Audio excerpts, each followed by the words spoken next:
Hare Krishna, welcome to Satvik Lifestyle. Today I will show you the complete recipe for making the tomato rice without onion garlic. Take a spoon of oil, fry the cloves, cinnamon, bay leaves, and also I added 1 spoon of mustard seeds on the side until it gets fried. The ginger, the grated ginger, and then the green chilies, 4 or 5 pieces, followed by 1 or 2 pounds of tomatoes. I just threw in like whatever was left over, and I just do it like a biryani. So I just fried this tomato. Keep frying until it gets softened and mushy. So it gives like a little gravy consistency for the tomato rice. On the side, I have made the very healthy beetroot curry or beetroot poriyal. It's a very easy recipe. Just fry the tadka and little bit in a little bit oil, and then fry the beetroot. You're done. But for this tomato, as I said, it's little bit cooked and mushy. On the other side, I have taken 3 tomatoes and soaked the tomato in a very boiling hot water. So it just gets softened. This is just to get the gravy consistency for the whole tomato rice gravy, because I don't want to put it in a mixie and make it like a paste, and it would become like a Gerber food for the babies. But I just want to make like a paste for the tomato rice, and as well as it is little bit the paste consistency, so it doesn't get like a tomato bits and pieces every now and then. In addition, on the other side, I am frying the beetroot. You can see it's very colorful, it's very healthy, and for those who are anemic, it's a very substantial and healthy food, or a vegetable, I would say. In this tawa, I am cooking the tomato. It's fully cooked, thoroughly cooked and mushy and pasty. Now I am adding all the decorations.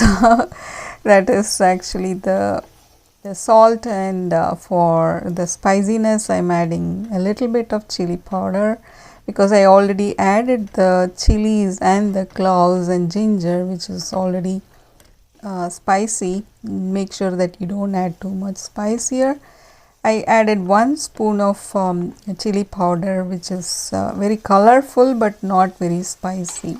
You can almost call it as the chili powder, which is here they call it as paprika, right? It's just colorful, but it's not very spicy. But it is not that kind, but it is a little bit spicy.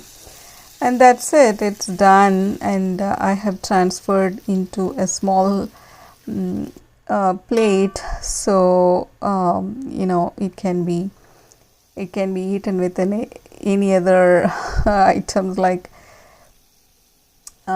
what do you call the idli, dosa, chapati, puri, anything. Or it can be called as a base masala, and you can even use this curry masala to fry the vegetables also. Now the rice is cooked, and I'm mixing the gravy with the rice, and 1 plus 1 is 2. So I'm done with the tomato rice. That is, you made 1 cup of rice, white rice. I have taken a basmati rice here, and then all the tomato paste for the masala, I made it, and then just mix together. You're done.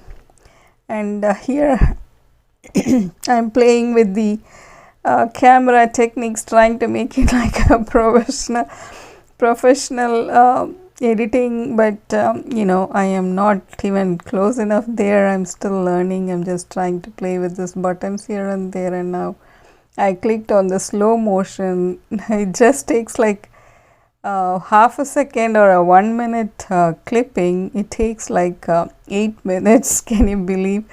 So that is what is this slow motion is doing in my camera, and please feel free to forward it if you feel this is too much, but I'm just playing with it and it is fun. So that's it, the tomato rice is done, and now it's ready to be offered to Krishna and get to enjoy with your loved ones. Don't forget to offer, and then the offered bhoga becomes prasadam. That should be mixed with the remaining the remaining leftover or the main portion of the item which you have cooked usually. So it becomes a prasad and everybody get to eat. Back in India, it was a different story. My mom used to decorate all the items in 3 banana leaves, set of 3 banana leaves, where she would offer all the cooked items, and there would be a competition to eat from or to take a banana leaf to eat, right? It was a different feeling to eat the prasadam, and everybody would be, I want the banana leaf, I want that, because it's like a privilege. So now I came to know and learned in ISKCON that you shouldn't do that way, because it's just that everybody should get to eat the prasadam, not just one person who offered or who gets a privilege to get to eat the prasadam offered directly to the Lord. But instead, what we do in ISKCON is just take a little bit of prasadam which is offered and mix it in the container where you have the food which is left over, and so it can be served to everybody and everybody can get to eat the prasadam. That is the whole point of making or eating the prasadam. So we do that way in ISKCON. So try to practice this also.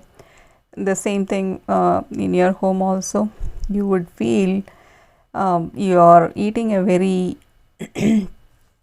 the food which is cooked in a very good consciousness, because when you cook something for the Lord which is very special, the mood itself is like a purified mood which is Satvik, and so you get to have the same positive vibe, same God conscious vibe, and same bhakti vibe in your mood throughout the day, and that will help your consciousness become pure, and you would feel very energetic and be Satvik.